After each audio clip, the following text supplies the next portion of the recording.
Hi NarraScope, I'm Tanya X Short, the lead designer of Boyfriend Engine here at KitFox Games, and I'm going to show you the narrative tools of Boyfriend Engine. But first I wanted to give you a tiny bit of context. I know we don't have very much time, but hopefully we'll be able to do some real-time shenanigans at some point. Our previous game was Moon Hunters, and on the surface it looked like the same situation as Boyfriend Engine, so we got a lot of questions asking if we use the same tools. And the answer is no. So on the surface, you can see like, oh yes, some characters are talking to you, you make some choices. You know, in Boyfriend Engine, some characters talk to you and you make some choices. But in reality, they're so different. So in Moon Hunters, we had sort of classical storylets, as y'all call them. They were only about 30 seconds in length. There was only one or two things they would say, and then you make a choice. And then there's some sort of outcome, and we set a flag that then can be checked by other storylets or things in the game. Things in the world could respond to that. And there were dozens of these.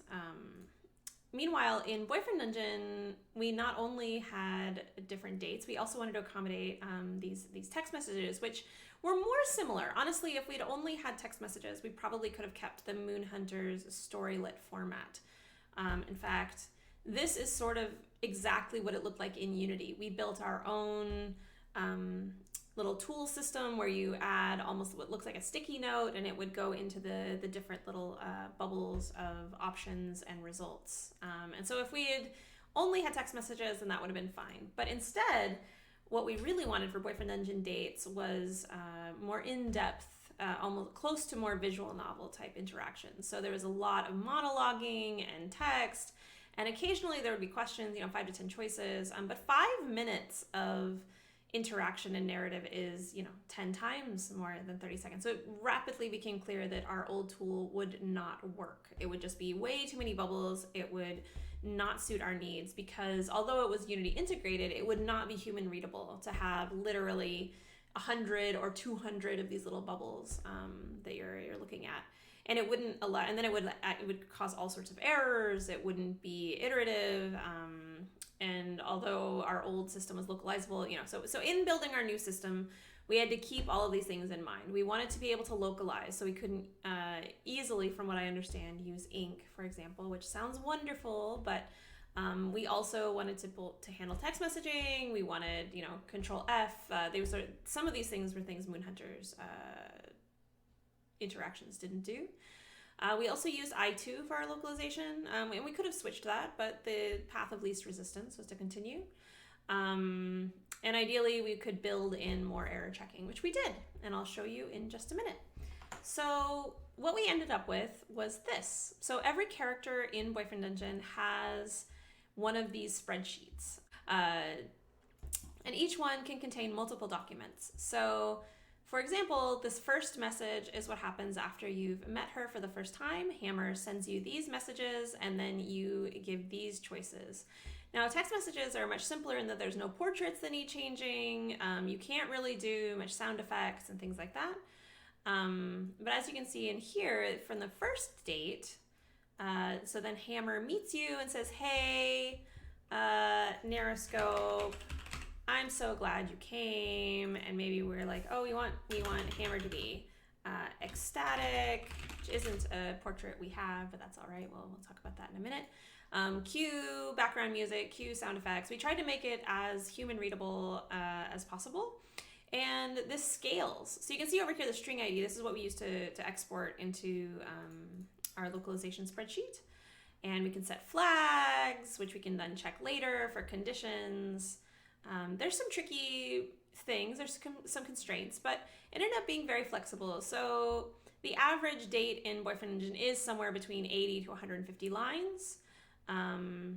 And that's what it looks like. So it goes here, you look for a choice, it looks for next, it goes to So if you're flirting with her, she gets nervous, but then inevitably, well, not inevitably, but almost always, they fold back together into one line. If we had heavy branching, this would not be very suitable, but I knew from the beginning that I didn't want to support heavy branches. I wanted to support flavorful changes and the character remembering small details that might change their attitudes, but the core of who this person is and what they do doesn't change based on the player.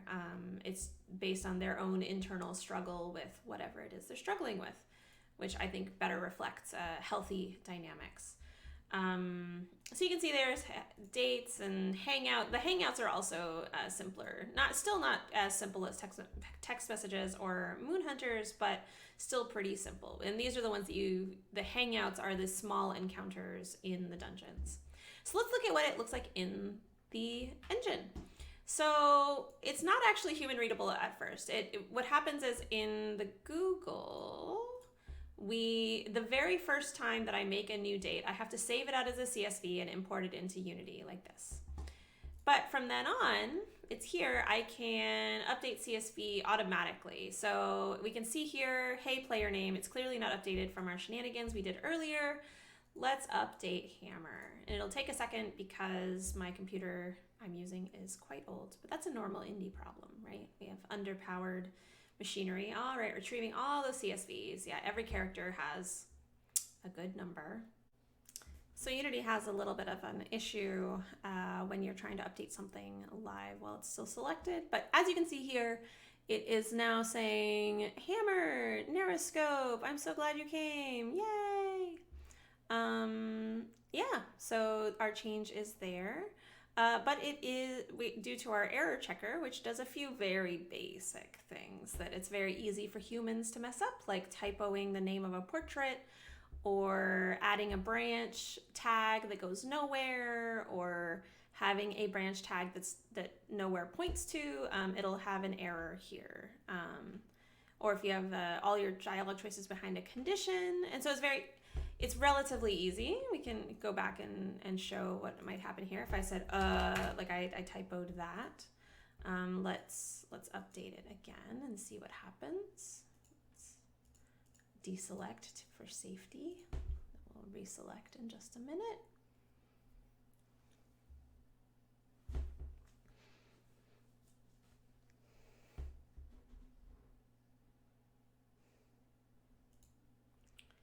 And, it did not, in fact, update correctly, it would seem. Fascinating. Well, this is a real tool shenanigan. So yeah, I probably should have looked at this before, but, oh no.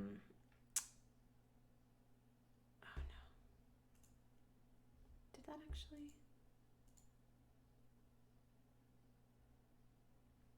It did actually update, but the error checker isn't catching it. Oh, there, label is never used. This choice leads to label which doesn't exist. So there you go. I'll have to revert all this before I play again, obviously. But what we can do also is, for quick iteration, load into a date. So let's go ahead and do that. I actually like to start it fairly manually, so let's go ahead.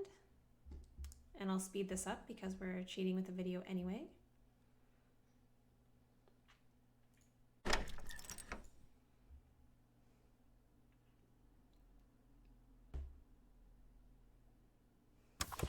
All right, I'm in my test scene.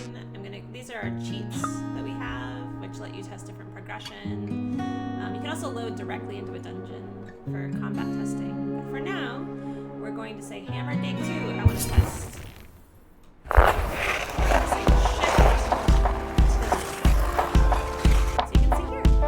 Hi.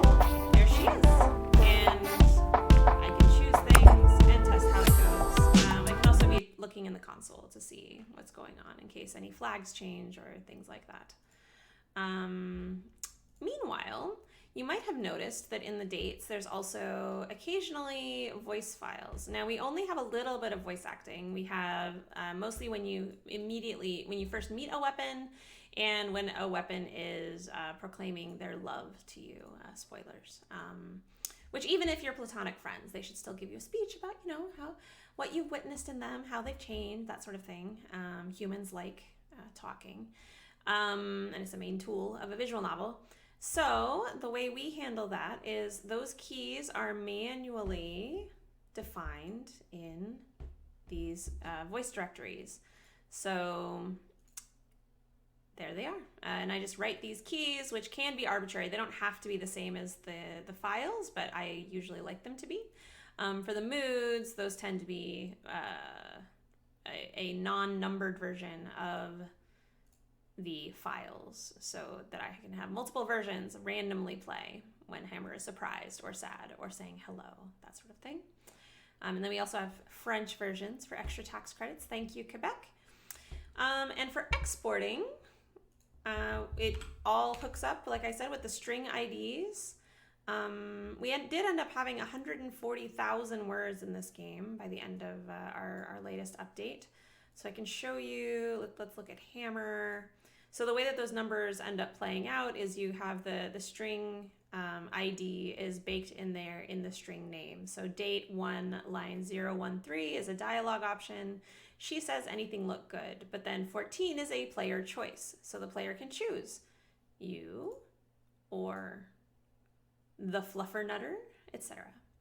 And so this does end up being, hundreds of strings, not counting everything else. And then this is I2 is the name of this plugin, which we have edited so that when we import, it only imports non-English languages, and when we export, it only exports English, because one of the things we learned during Moon Hunters was that it was very easy to fix things in one place and then have the wrong thing overwrite that fix. So theoretically, if I want to fix a typo everywhere, I do have to do it twice. I have to fix it here and in the I2 spreadsheet I export to, since a merge will fix that. But if I fix it only in the I2 spreadsheet, that fix will be lost, and vice versa. If I try to fix a typo in French here, it will get lost the next time I import. So it makes it that I only have to change it in one place, but I have to change it in the correct place.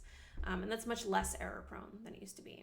And in case you're curious, this is what our, oops, that's my email.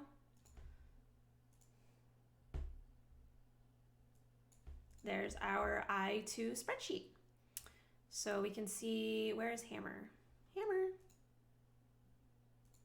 Hammer. There she is. Yep. So dialogue, date 1, number 13, anything look good? Tu trouves ton malheur? You do? Yeah. So that's the narrative tools of Boyfriend Dungeon.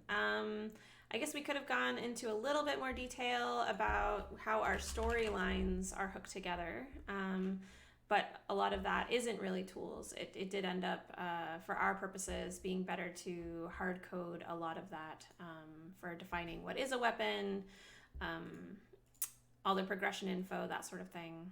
But yeah. So what worked well about this system, I think, is that the Google Sheets actually were wonderful for collaborating, because everybody could easily see them, use them. It has all the functionality that's built into the Google Suite. The unfortunate things are also that it's Google, so trying to do this import-export became much more tedious when Google added extra security measures. We have to do more logins and passwords to prove that we have access to this. And whenever they change something, it does mean more maintenance on our side. Unlike, say, I2, we can't just opt out of Google updating Google Sheets. But that being said, if I were to make a sequel, I probably would continue using the system, assuming that the base requirements for the dates was the same, because it was very successful in letting me write into the sheet just directly. Initially, I was writing into a document and copy pasting each line over because I didn't yet feel comfortable working in spreadsheets. My creative brain sort of shut down. But after 1 or 2 dates, I actually overcame that and was able to write very fluidly straight into the spreadsheet. It just took a little bit of acclimation. And I would say any friction or failings of the plot or writing are not to do with the tools, purely to do with my hubris, doing it all myself. But thank you very much for listening, NarraScope, and have a great day.